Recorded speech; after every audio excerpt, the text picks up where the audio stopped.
pagi kekasih Tuhan, 4 menit bersama Pendeta Agustina. Bacaan kita hari ini adalah dari Ayub pasal 13 ayat 1 sampai 10 dan ayat hafalannya ayat yang ketiga. Demikian.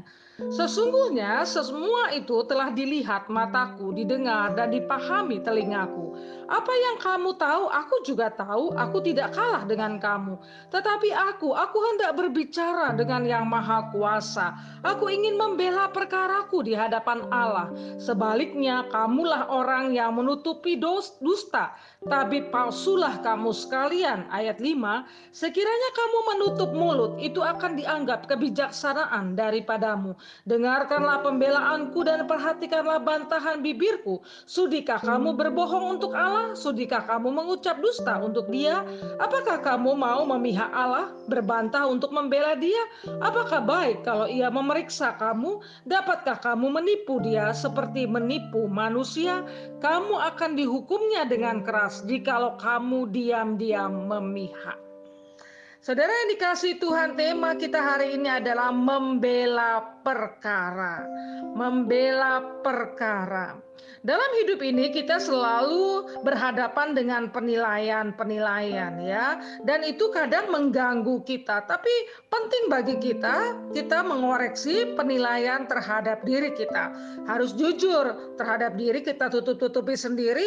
Kita menganggap tidak ada apa-apa. Jikalau ada persoalan, ya namanya tidak jujur, ya akan bermasalah dengan pandangan orang lain. Dan juga kita berhadapan dengan pandangan orang lain.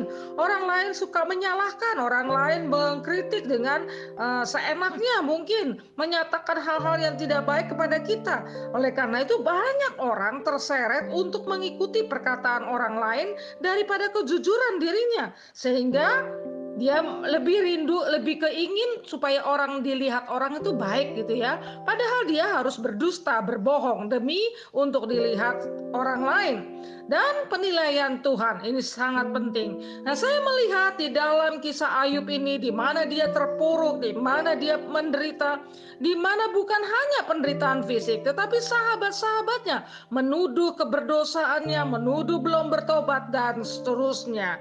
Dan yang saya lihat luar biasa di sini adalah Ayub tampil bicara. Bahkan dia minta dibela, pembelaan dirinya untuk dinilai oleh Allah sendiri. Dia tidak pedulikan sahabat-sahabatnya yang berbicara dan menilai, yang menurut dia penilaiannya itu salah. Kalau kita melihat dalam bagian ini, Ayub membela perkaranya itu pertama karena dia tahu apa yang diketahui oleh sahabatnya, doktrin dogma bahwa orang yang bersalah akan dihukum Tuhan, ya Ayub juga tahu hal itu. Kemudian dia menilai kepalsuan daripada sahabat-sahabatnya karena mereka dianggap adalah sama saja dengan posisi-posisi manusia. Ayub bahkan ketika mereka menuduh, di situ Ayub mulai juga memberi penilaian kepada mereka bahwa mereka ada di dalam kepalsuan. Kata bicara ayat 10, Ayub menyatakan, kamu akan dihukumnya dengan keras jikalau kamu diam-diam memihak. Artinya Ayub tahu bahwa mereka juga harus berhadapan dengan Allah. Yang ketiga, kita lihat dia membela diri di hadapan Tuhan. Ini keberaniannya luar biasa karena Ayub udah mengoreksi dirinya dan dia menyatakan apa salahnya.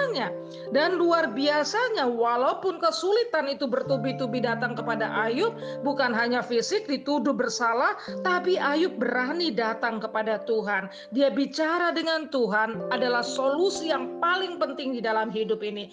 Banyak orang menilai kita salah, tetapi mari kita mengoreksi diri, dan yang paling penting kita berhadapan dengan Tuhan, menyatakan dengan terbuka. Kalau kita berani datang kepada Tuhan, saya beranggapan itu adalah tanda kebenaran. Orang yang berani datang kepada Tuhan untuk minta dikoreksi Tuhan adalah ada di dalam posisi yang baik, benar.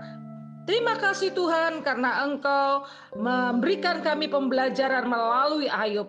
Biar penilaian manusia sekalipun itu suatu yang buruk, kami hanya mengoreksi diri dan datang kepada Tuhan di dalam segala kesulitan. Amin.